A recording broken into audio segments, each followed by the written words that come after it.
আমার পাশে সাদেক সাহেব বসে আছেন, উনি স্মরণ করবেন। স্মরণ যদি নাও থাকে আজকে স্মরণ করে দিচ্ছি। তখন আমার দায়িত্ব হলো অষ্টম বেঙ্গল রেজিমেন্টকে ফলো ইন করানো, কারণ অষ্টম বেঙ্গল রেজিমেন্ট বিদ্রোহ করেছিল আমার নেতৃত্বে। আপনাদের মনে অনেকে সন্দেহ থাকতে পারে, এই জন্য আজকে এসিআর এর কপিগুলি নিয়ে আসছি। জিয়াউর রহমান লিখছে, this officer played the main part which enabled 8th Battalion East Bengal Regiment to revolt on the crucial night of 25-26 March. এটা হলো জিয়াউর রহমানের লেখা।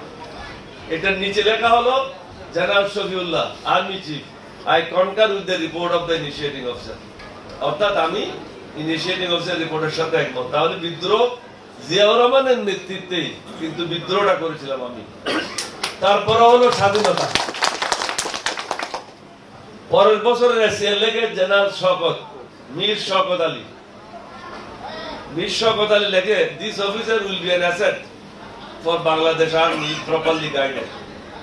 তারপরে শব্দটা লেখা আছে, this officer in fact was the first person to inform General Ziaur Rahman regarding declaration of independence.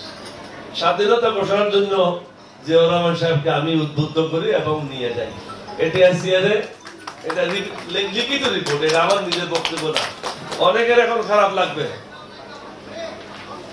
এটা হলো অরিজিনাল রিপোর্ট, এই পাশেরটা অরিজিনাল রিপোর্ট।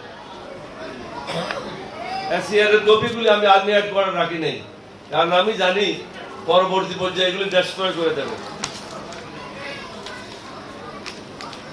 এটা হলো জিয়াউর রহমানের হাতে টাইপ করা লেখা এবং সাইন করা, এবং আমাকে ইয়াং অফিসার হিসেবে গ্রেডিং করা হয়েছিল outstanding, an asset for Bangladesh army.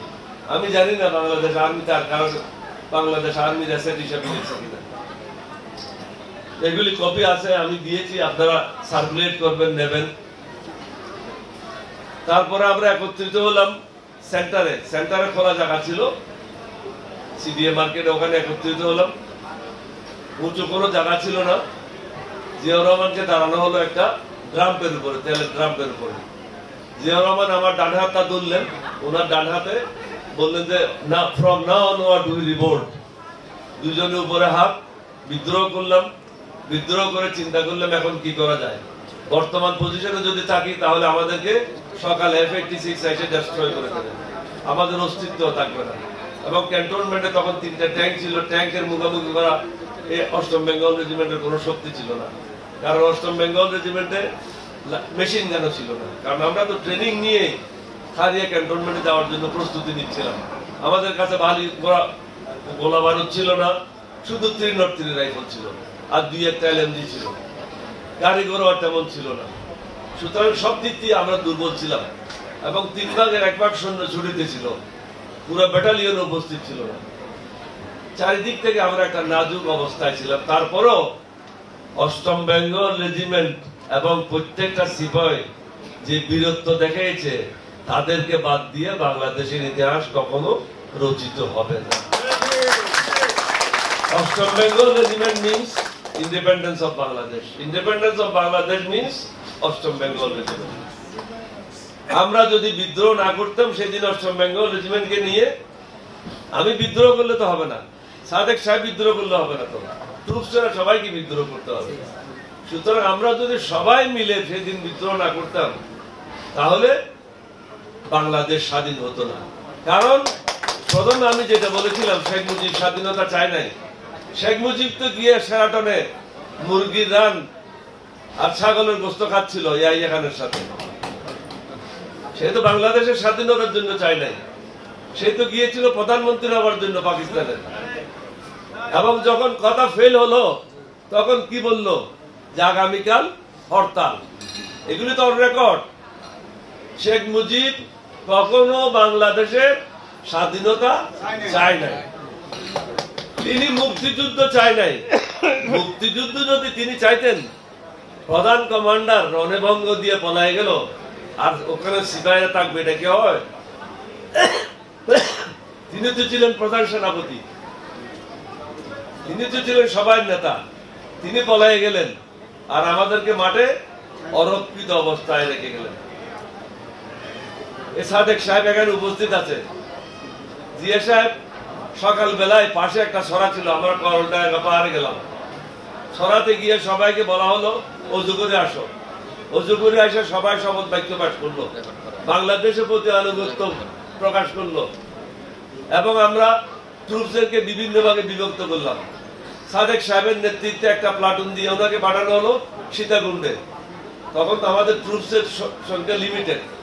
সীতাকুণ্ডে পাঠানো হলো যে কুমিল্লার থেকে কেউ যদি আসে আপনি বাধা দান করবেন যতক্ষণ পারেন।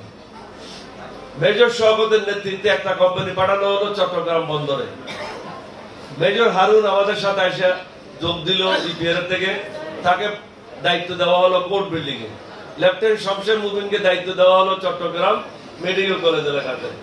সবচেয়ে পিছনে এলাকা ছিল চকবাজার, চকবাজার দেওয়া হয়েছিল ক্যাপ্টেন খালিদুজ্জামানকে। এইভাবে আমরা ৮ম বেঙ্গল রেজিমেন্টকে সমগ্র চট্টগ্রামে সরাই দিই। এখন আপনাদের মনে একটা প্রশ্ন রাখতে পারে, আপনারা ট্রুপসের সংখ্যা কম, অস্ত্র ছিল না, আপনারা একসাথে না থাকে তাহলে বিভিন্ন জায়গায় গেলেন কেন? আমরা বিভিন্ন জায়গায় এই জন্য গেলাম শত্রুরা যেন আমাদেরকে অ্যাসেসমেন্ট করতে না পারে। আমরা তো সমগ্র জায়গায়, যেখানে থাকা নয় ইস্ট বেঙ্গল, যেখানে থাকা ইস্ট বেঙ্গল, অর্থাৎ ইস্ট বেঙ্গল ২০০-৩০০ লোক না, আমরা 1000 লোক। তখন শত্রুকে এটাই বোঝানোর জন্য যে আমরা সর্বত্র আছি। পরে উনি অবশ্য দুর্ভাগ্যবশত 2 দিন পরে বা 1 দিন পরে ভয়ানক একটা অ্যাক্সিডেন্ট হলো। জানে যে বেঁচে গেছে, এটা আল্লাহর মেহেরবানি। উনি গাড়ি চালাইতে গেলেন, নতুন নতুন গাড়ি পাইছেন, ওখানে গাড়ি চালাইতে গেলেন, গাড়ি চালিয়ে পুরা হাত একদম এখান থেকে নিয়ে পুরাটা ভেঙে ফেলছিলেন। যাও পরে আসলেন, পরে আসার পর উনি জেড ফোর্সে কিছুদিনের জন্য ডিকিউ কাজ করলেন। আমি ব্রিগেড মেজর ছিলাম। পরে অফিসারের শর্টেজ ছিল, ওনাকে ওয়েস্ট বেঙ্গলে পাঠিয়ে দেওয়া হলো। আমি এগুলি শর্টকাটে বলার উদ্দেশ্য হলো, আমরা যদি বিদ্রোহ না করতাম 3 জনে মিলে, Ziaur Rahman, colonel M R Chowdhury, আমরা যদি বিদ্রোহের পরিকল্পনা না করতাম তাহলে শেখ মুজিব বাংলাদেশ স্বাধীন করতে পারত না এবং স্বাধীন হইত না। ৮ম বেঙ্গল রেজিমেন্টকে বাদ দিয়ে আমি আবার বলি, কোন ইতিহাস যদি লেখে এটা অন্যায় করা হবে। আপনারা আগামীতে মিট এন্ড গ্রিট করবেন না, আপনারা বলবেন reunion of east Bengal, the pioneers. এটা নাম দিয়েছিল কে জানেন নাকি? আমরা পায়োনিয়ারের কাজ করছি। জঞ্জুয়া নিহত হলো, বাংলাদেশ স্বাধীন হলো, যুদ্ধ শুরু করলেন, আপনারাই যুদ্ধ শুরু করলেন। জিয়াউর রহমান এই যুদ্ধের নেতৃত্ব দিল, স্বাধীনতার নেতৃত্ব দিল, পরে সামরিক বাহিনীর নেতৃত্ব দিল, দেশের নেতৃত্ব দিল, দেশে একটা স্থিতিশীল অবস্থা ফিরিয়ে নিয়ে আসলো। তারপরে এরশাদ ষড়যন্ত্র করে বিদেশিদের সাহায্যে, আমি এটার উপর বই লিখতেছি, এরশাদ দি কিলার। এরশাদ হলো সমস্ত কিছুর মূলে, নষ্টের মূলে। এই লোকটা বাংলাদেশকেও ধ্বংস করে গেছে, নিজেও ধ্বংস হয়েছে, নিজের পরিবারকেও ধ্বংস করেছে এবং নিজের দলটাকেও 12টা বাজিয়ে চলে গেছে।